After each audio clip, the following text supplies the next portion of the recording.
Hi everyone, I'm here with Majeli Christensen. Welcome, Majeli. Thank you so much. She's here because she's in Invoke Your Clients Magic, and she's agreed to share some of her experiences because what I've seen happening is just so beautiful and gorgeous that I just want you to know about it too. So thank you for wanting to share that, Majeli, because of course it's a personal journey. Would you want to take us back to where, your life before you started Invoke? What did it look like? What is it that you did?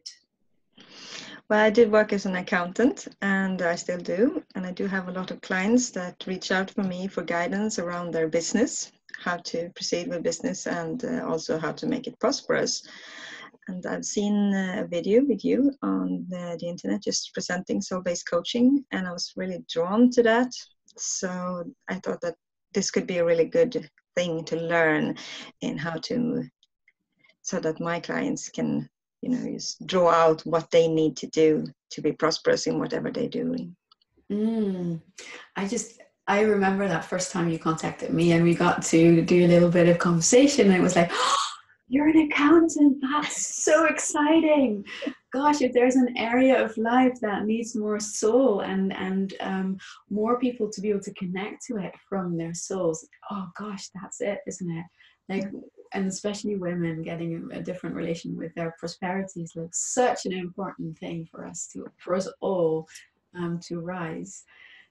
Beautiful. What was it that made you decide, yes, I'm going to do it? It had a lot to do with me feeling like I'm a bridge between, like you said, the accountant and also the spiritual world. And I have a lot of clients that are living in a more spiritual world. And I like this role. And for just this tool that you had seemed to really bring that out. Like it's both magical and it's very practical. There was something that I felt like, yes, I want to learn this so I can teach other people. Yes. Yeah. I love that you're talking about the bridge. We're just kind of talking about those bridge walkers, the people that have like one foot in both of these realms. So powerful when you can do that and have these tools to help you do that as well. Yeah. So were there any reasons why you thought maybe you wouldn't join, or any hesitations that you felt?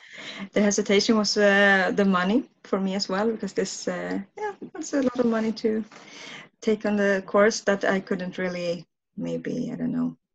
I didn't know if I was going to use it or not. So it felt, yeah.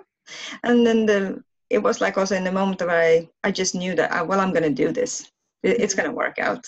And the same day that I signed up, and I think I paid the first amount, and then the same amount just bounced into my account because one of my clients paid an invoice. So I was like, okay, it's gonna work.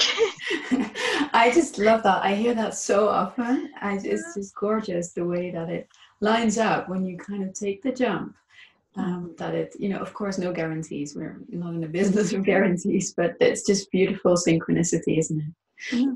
So now you are over halfway. Yeah. And, would you share with us what that's been like for you?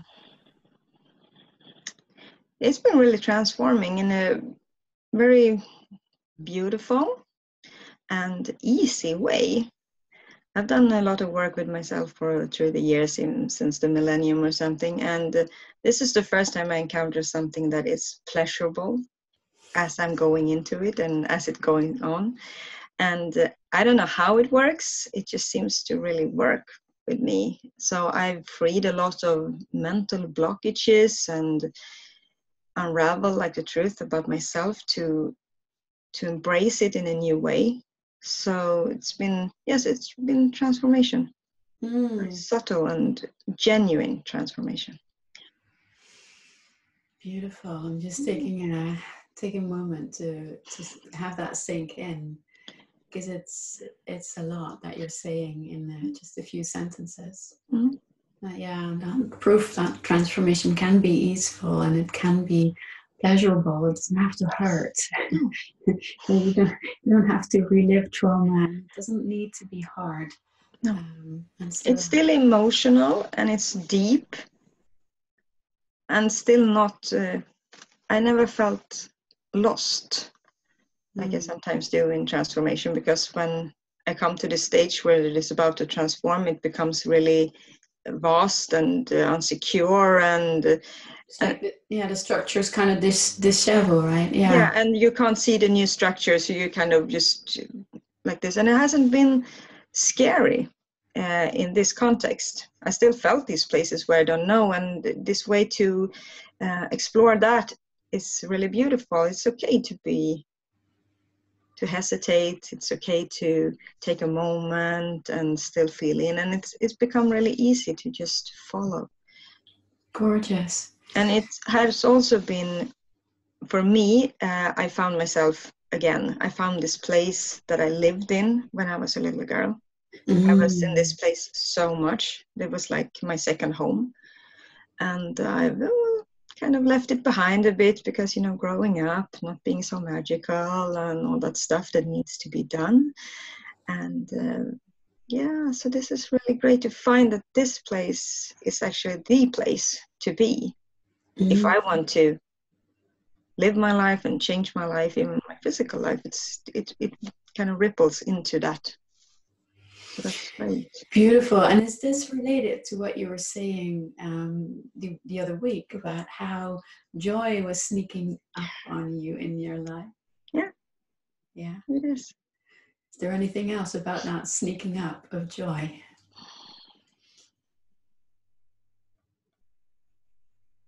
It brings a new flavor to life. It brings this flavor of childhood, of adventure, exploring, fun, not knowing, playfulness, all of this that was always there, and that has been kind of lost for me. So. Yeah, and you also spoke about how it's changing your relationships with your friends and the people around you, isn't it? Yes, it does. It makes life more interesting to find out what people dream about, how their inner world look like. Because it's a magical place, it's a beautiful place, and it makes no sense, and that's great. Yes, we go beyond the logic, right? The logic that you so desperately try to hold on to in much of our lives. Just go beyond that and then find that magic again. And what has it shown you about your role as a bridge walker and connecting these worlds? It brings me confidence to be a bridge walker, and have found a tool that match for me, because like I say, I have one foot in the structure. I do understand it. I get about in it. It's not strange for me. And I have another foot in this fairyland where everything is allowed, and there, you get emotions and you just feel at home and rest. And there's been this way of having two things in my life and being this bridge between. And this tool is also a bridge. It's a bridge from the more conceptual world into the other realm. And if you want to make something happen in both these realms, then you can use the metaphors that you get in your magical realm, and they will walk the bridge as well into your life and transform ordinary things.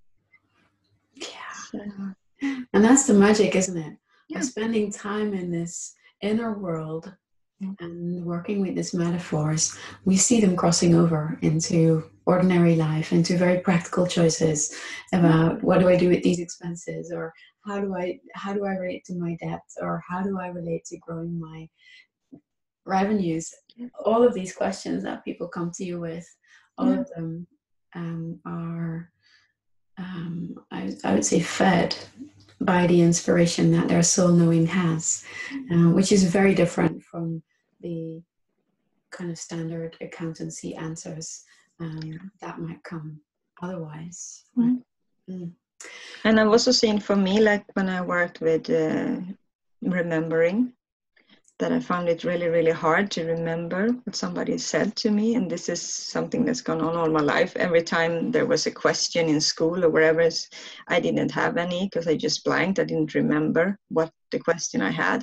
So this has been a hinder for me for a long time, not being able to remember, so I can't voice myself. And then we did this thing on how remember could work easily, or if it worked the way that I wanted. And I really could embrace that metaphor that came. And after that, it was like remembering in this concept wasn't even a problem. And that has also rippled to other places where I usually have a hard time remember stuff. I remember. It's like it's not an issue. It's so strange. Isn't that just amazing? Because it was like remembering is part of what we need to learn in soul-based coaching, because we work with people's own words, and that's really important. So this is, if you feel like you can't do it, that's a big block, right? And as you say, it's not just here, but it was also in other areas of your life, and you've struggled with that for like throughout the years. Yes. And it's just beautiful to see that one coaching session on this has just lifted that. It's not even an issue anymore, is it? It's just it's gone. It's you can it's and that's the beauty I find of this work, is that the changes are so seamless. They're so quickly embedded that it's often hard to even remember what it was like before. Yes. And that's such a good sign. It means that you don't have to have all these strategies to cope, or you don't have to manage yourself in any way.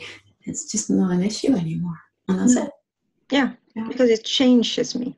Yeah, transforms me. So it's like then I don't have to struggle with that. It's there. Gorgeous. Yes, beautiful example. So yes, and so this is the work that we do. It ranges from these like practical things that shape our lives, and it goes to the vision that you hold and the way that you relate to the divine. If that's something that's of interest to you, we can kind of take them and bring them anywhere.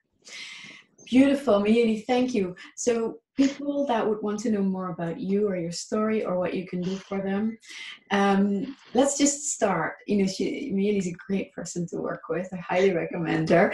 And so I think people that would like to look at their finances in a different way would be a good fit for you, isn't it? Yeah. It's something I worked with for a long time. So money and energy blockages, how they might be embedded in the body as well. And this process by using soul-based coaching is really beautiful, and getting in touch with that. So great. So that's a very good reason to be in touch with Majeli. And the best way to do it is just to send her an email. You want to share that here now, or do we want to put that in the comments when we post it? I think it's easier in the comments, because my name usually, it's harder to spell. So. Right. Okay. So we'll just say it once, and we'll add it in the comments as well. Yeah, sure. The mail is majeli at majeli.biz. B-I-Z. B-I-Z. Yeah, great. So we're just going to make sure that's in the comments too. So yes, go and check her out. And if you have any questions about soul-based coaching, about remembering, about anything that we talked about, let us know. All right. Have a great day. Bye. Yeah, bye. Thank you.